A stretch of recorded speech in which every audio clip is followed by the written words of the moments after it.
you would not know how you can use ChatGPT to create stunning branding materials. Not just that, you would not know how good you are at prompting if you don't take a course on how to prompt. You need to know how to prompt AI, and that is the essence of this course. Some of the images we've created with ChatGPT, if I may indulge you, you could see we've created a whole lot of images.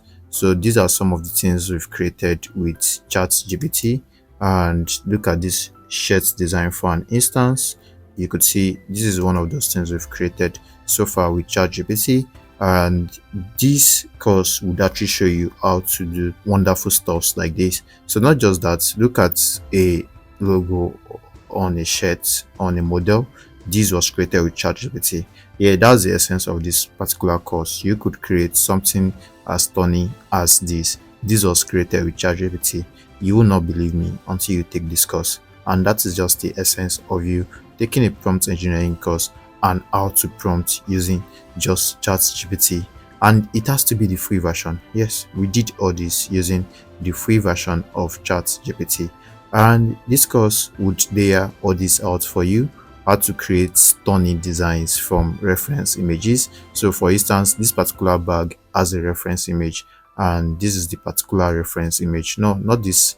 This is the reference image for the bag, and from this we transformed this to this, and from this we transformed it to this. So the major thing is just that not just this prompting or branding, there's more to it. We created different prompts for you on how to make money with ChatGPT in this course. So all you have to do is to enroll for this course now to enjoy everything you have to enjoy. So we have Sora, we have a particular tailored made course for Sora, as you could see from here, and we have every other prompt. So we worked on a lot of things, and you'll see how to go about using your ChatGPT effectively, from customizing it for your personal use to doing a lot of things for brands for yourself. I hope to see you in the main course. See you there.